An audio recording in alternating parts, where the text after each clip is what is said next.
I realized this morning that I was supposed to be on a plane headed back to Seoul. Instead, I've spent the past week confined to my room, which has taken a bit of a toll. Thinking through my current state, I realized it wasn't supposed to be like this. But I then realized maybe this was exactly how it was supposed to be, and it's my thinking that has been amiss. Instead of attending the plans that had originally been in place, I had time to take care of other things and keep my life at pace. I wouldn't have chosen this path, and it certainly wasn't in my plan, yet this is what I was dealt, so I embraced it and will continue to take care of what I can. All of our planning, our dreams, and the future we paint on our canvas of imagination, what if they were completely shattered in order to glorify the God of all creation? That's not to say God delights in destroying the dreams and plans of mankind, but what if it means that God's plan is actually so much better than what we could have designed? Now, before I get into this, let me preface my message with a disclaimer. We live in a broken world with corruption, selfishness, pain, and rationale for complainers. What we think is fair and just in our own eyes actually has no merit before a perfect God who already knows our demise. The fact that we are graced each day with breath and life should alone be a precious treasure. Because the truth is, when judged by a holy God, even the good things I do have no measure. But God doesn't judge us based on good works. Instead, He only saw our wrongdoings and chose to make things right. He sent His Son Jesus to take away the wrongdoings of the world so that we could stand holy and blameless in God's sight. Now, our response is to live in obedience to Him and give Him all of our praise. So that's why we choose to trust Him in our plans all of our days. When I was 18, I thought I would be married at 24. Now, more than a decade later, I'm still not married, but that hasn't left me sore. Just because my dream and plan didn't work out the way I had intended doesn't mean my life has been void. To see God craft my life the way that He has as a single woman was so much better than anything I could have employed. And while getting married is still a dream of mine, I will continue to trust the timing of the divine. But let's look at a couple more examples and see the sovereignty of God interwoven in life, even when things look grim. There was a teenager named Joseph who dreamed that his older brothers would bow down and honor him. But instead of receiving this esteem, he eventually was sold as a slave to a foreign land. Yet God blessed him and put him in charge of an official's household under the authority of his hand. Yet even then, he eventually was thrown into prison for false accusation, which would have been the complete opposite if he was writing his life story narration. Yet God did not leave His child, but rather showed him favor and completely redeemed him from his situation. The way the story ends is that eventually Joseph is put in charge of Egypt and is able to provide food for his famine-struck family when they ask for a donation. You can read the details starting in Genesis 37, but the point is, Joseph was given a futuristic vision for his life. Yet in the process, he faced nothing less than beatings, slavery, false accusation, imprisonment, and strife. He wouldn't have chosen this path. As a confident lad, in an instant, he would have gladly stepped up to his authority and accept people's honor for his reign. Yet God's timetable was so different from Joseph's, and he had to go through the pain and suffering and tribulation in order to get to his domain. Yet, what would have happened in this story if Joseph chose to turn his back on God, deny Him, and choose to follow his own control? Instead of being faithful and holding on to God's promises, what if he chose to walk his own way and try to navigate his life goal? But he didn't. Instead, through thick and thin, he trusted in the sovereignty and grace of the Lord and lived with faith and trust. and he extolled the Lord by declaring that it was not his brothers who sent him down to Egypt, but it was God who remained just. God sent Joseph ahead of his family to preserve the Israelites as a remnant on earth and to save their lives by a great deliverance and plan of redemption.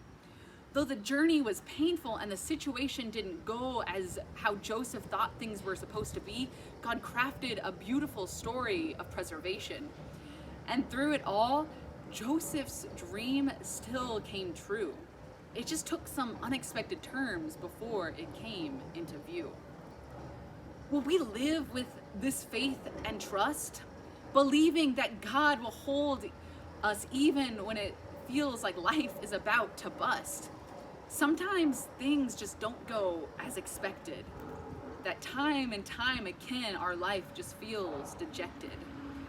Earlier this week, my 3-year-old niece was hit by a policeman riding a motorbike.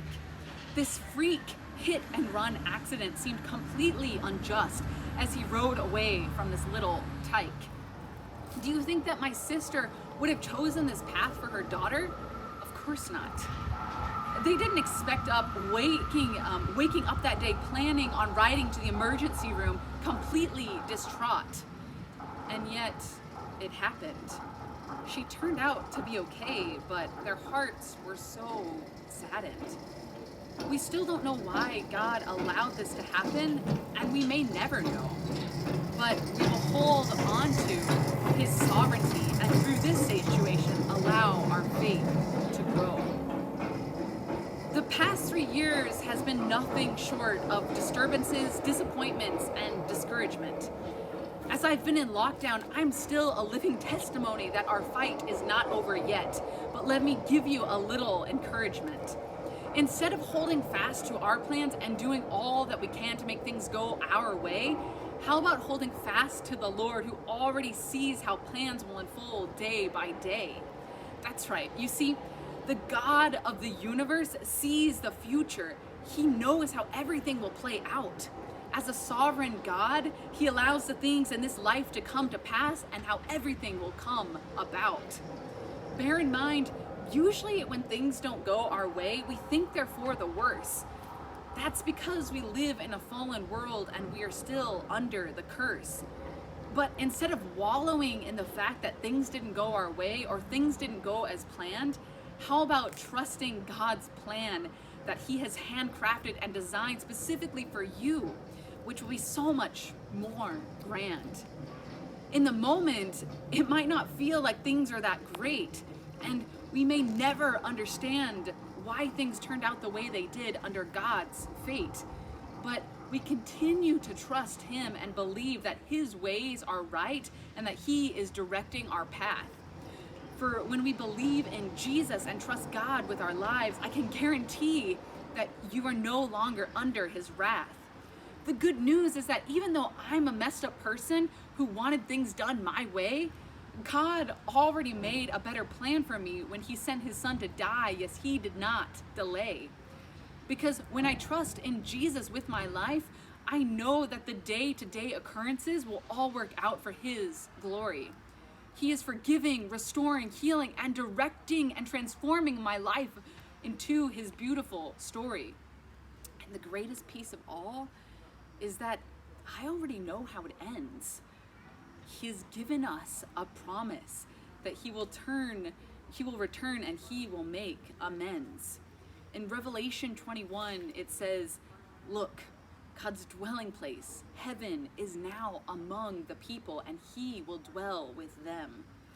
They will be his people, and God himself will be with them and be their God, for from him all life stems.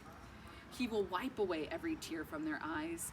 There will be no more death or mourning or crying or pain, for the old order of things has passed away, and he has given us eternal life out of his great love and for our gain." He who is seated on the throne said, "I am making everything new." Then he said, "Write this down, for these words are trustworthy and true."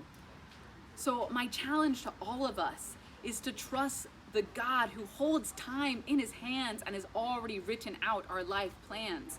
In response, we walk in obedience so that his plans will come to pass with our receptiveness as our life spans.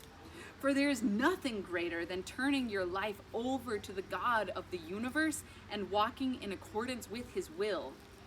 For though things might get rocky and might not go how you planned, when we walk with the Lord, life becomes such a thrill. And there's so much freedom when we don't have to live according to our own plans or how we thought it was supposed to be. But instead, we get to live under the grace and authority of a God who delights in us and determines our life through his decree. And I'll leave you with this.